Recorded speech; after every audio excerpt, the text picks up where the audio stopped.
আসসালামু আলাইকুম গাইস, সবাই কেমন আছেন? সবাই খুব ভালো আছেন। আলহামদুলিল্লাহ, আমিও ভীষণ ভালো আছি। তো এটা হচ্ছে আমাদের কোম্পানির একটা ভিডিও। আর এখানে আমি আসলে মেশিন অপারেটর কাজ করি, তো কাজ করছি। ইচ্ছা হলো আপনাদের জন্য একটা ভিডিও বানাতে, যে একটা ভিডিও বানাই আসলে আমার ভাই ব্রাদার দেখুক যে আসলে সৌদি আরবে আমি কী কাজ করি।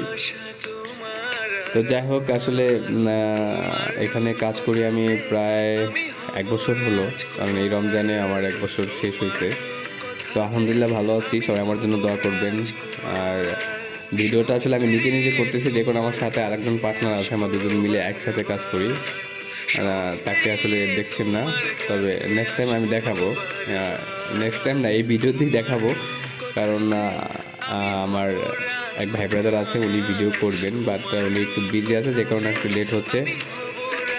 যাই হোক, আর হচ্ছে যে আসলে প্রবাসে আসলে আপনারা কাজ শিখে আসবেন। আর কাজ শিখা, আমি কিন্তু আসলে কাজ শিখে আসি নাই। আপনারা যারাই আসবেন, বিশেষ করে রান্নাটা শিখে আসবেন, কারণ রান্না বান্না এগুলো যদি আসলে রুমে আসার পর না জানেন, না পারেন, তাহলে অনেক ধরনের কথা শুনতে হয়। যেমন আপনি যদি আপনার বাড়িতে আপনার ওয়াইফের রান্না বা বাসার রান্না যদি খারাপ হয়, তো সেক্ষেত্রে যেমন তাদের সাথে অনেক খ্যাচখ্যাচি করেন না, অনেক চিল্লাচিল্লি করেন যে কী রান্না করছে, ঝাল বেশি, লবণ বেশি, বা টেস্ট হয় নাই, এগুলা হয় না এরকম। তো এরকম কিন্তু প্রবাসে হয়, যে আমরা ছেলেরা তো পাক জানি না, কাজটা কোনো রকম জানলেও পাক তো একদমই না। তো পাক যখন করি, তখন দেখা যায় অনেক সমস্যা হয়, ওটা কোনো টেস্ট হয় না, ওটার মধ্যে কোনো মজা থাকে না, বা অনেকের ভালো লাগে না। তো এই জন্য আমি বলবো যে অবশ্যই আপনারা পাক শিখে আসবেন।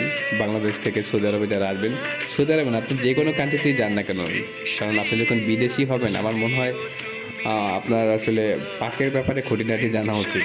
আর কাজ তো অবশ্যই শিখবেন, আপনার যোগ্যতা অনুযায়ী আপনি যেটা ভালো পারবেন, সেরকম একটা কাজ শিখে নিয়ে আসবেন প্রবাসে, তাহলে বেটার হবে আপনার জন্য।